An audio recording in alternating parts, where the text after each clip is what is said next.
तिलाच एक धक्कादायक बातमी आहे। केरळच्या कुट्टनाड परिसरात एका हत्तीनं लोकांवर अचानक हल्ला केलाय आणि या हल्ल्यात हत्तीनं एकाला पायाखाली चिरडलाय। यात एकाचा मृत्यू झालाय। कुट्टनाडमधील एका मंदिरात वार्षिक उत्सवाचं आयोजन करण्यात आलं होतं। काल रात्री हत्ती अचानक पिसाळला आणि त्यानं एकाला पायाखाली चिरडलं।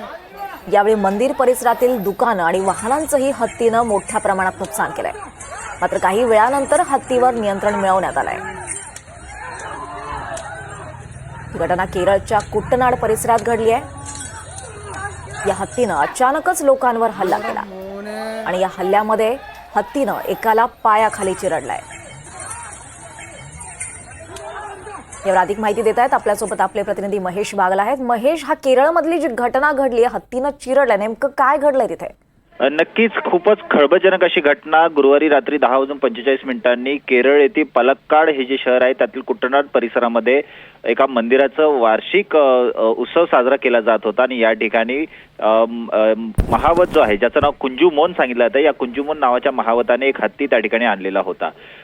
मोठ्या प्रमाणात म्हणजे हजारोंच्या संख्येने या ठिकाणी नागरिकांची गर्दी जमलेली होती आणि अशातच हा हत्ती अचानक पिसाळल्यामुळे एकच तिकडे खळबळ माजली आणि जे उपस्थित नागरिक होते त्यांनी त्या ठिकाणी त्यांची धावपळ सुरू झाली। या दरम्यान महावतने या हत्तीला नियंत्रणात आणण्याचा पुरेपूर प्रयत्न केला होता, मात्र त्यानंतर तो हत्तीच्या खाली आला आणि त्यानंतर त्याने स्वतःला वाचवण्याचा पुरेपूर प्रयत्न केला, मात्र हत्तीने त्यास आपल्या पायाखाली चिरडल्याचंही आपल्याला या दृश्यांमध्ये पाहायला मिळते। अतिशय विचलित करणारी ही दृश्य आहेत।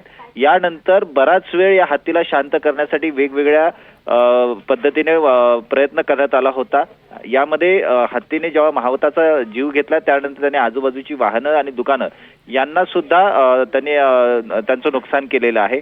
या संदर्भात पोलिसांनी गुन्हा नोंद केलेला आहे, कारण हा जो मंदिराचा उत्सव होता, वार्षिक उत्सव, त्या संदर्भात पोलिसांची परवानगी घेण्यात आली होती का या संदर्भातली चौकशी सुरू करण्यात आलेली आहे। एक गोष्ट इथे लक्षात घेण्यासारखी आहे, कारण या अगोदर पण गेल्या काही दिवसांमध्ये अशा प्रकारच्या 2 घटना घडलेल्या आहेत।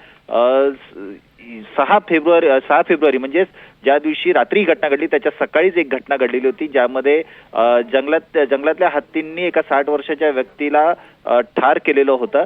त्यानंतर 4 फेब्रुवारीला पण अशीच घटना घडलेली होती। थिसूर जिल्हा जो आहे तिथल्या इलावली येथे एका हत्तीने एका व्यक्तीला या ठिकाणी जखमी केलेलं होतं। ते एकंदरीत पाहता ही जी घटना घडलेली आहे यामुळे परिसरामध्ये मोठी खळबळ माजलेली आहे। नक्कीच महेश, अतिशय धक्कादायक आणि खळबळजनक अशी ही घटना आहे। धन्यवाद या सगळ्या सविस्तर माहितीसाठी।